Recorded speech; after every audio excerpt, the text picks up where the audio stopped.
¿Qué tal estáis? Chavales, estamos en un nuevo vídeo de FIFA 19 y hoy os traigo este Matix Delight del equipo de las rondas finales. Este equipo lo han hecho de octavos y cuartos de final. No sé por qué le han puesto rendimiento normal en defensa cuando debería ser alto, pero bueno. No está mal este Delight. Tiene 4 de pierna mala, 77 de ritmo, 89 de defensa, 88 de físico. Es cierto que le falta algo de ritmo, pero con un sombra se os puede chetar bastante. Lo que pasa que sí que creo que cuesta un poco excesivo. Vamos a ver, nos dan un sobre de 45.000, ¿no? Un mega sobre y un sobre de los Jumbo Premium. No nos dan buenos sobres, nos darán, yo creo que 40.000 monedas sacaremos. Y el SBC vale en torno a 240.000, 250.000 monedas. Entonces, por 200.000 lo tenéis. Vamos a empezar ya con la primera plantilla, que se llama Orange, que es de Holanda. Y nos pide un jugador mínimo de Holanda, 85 de media. Jugador de Holanda hemos puesto de Depay, ya sabéis. Si tenéis otro, antes de nada deciros que podéis dejar un muy buen like, suscribiros.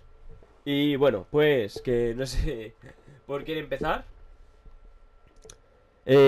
Vamos, sí sé por dónde empezar, pero vamos, lo otro que os iba a decir es que tened cuidado porque hay jugadores como Alisson, por ejemplo, o Fernandinho que han cambiado de media.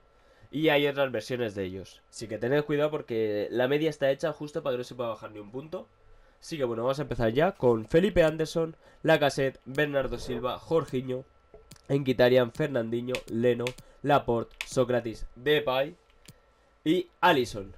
Esto sería todo, pasamos a la plantilla de 84 que nos piden un if. El if que hemos puesto es este, Subasic de 85 y rápido porque se acaban. Y si no, buscar otra forma de hacerlo con algún if de un portero de la Liga Española.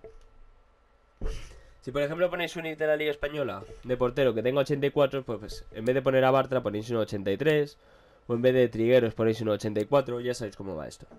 Empezamos por Rodrigo, Depay, Promes, Manu Trigueros, Fábregas, Tobán, Sergio Asenjo, Bartra, Glick, Payet y Subasic, el que os he dicho, el if de 85.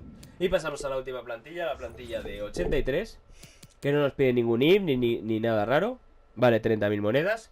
La anterior, por cierto, se me olvidó decir cuánto vale cada plantilla.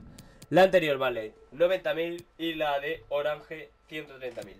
Si por cualquier cosa se me olvida decirosla, siempre la tenéis abajo en la descripción. Empezamos por William José, Vanega, Pablo Sarabia, Guedes, Manu Trigueros, Malcolm, Murillo, Savic, Gabriel Paulista, Joaquín y Sergio Asenjo. Eso sería todo, dejad vuestro like, suscribiros para no perderos ningún nuevo vídeo y nos vemos en el próximo SBC. Adiós.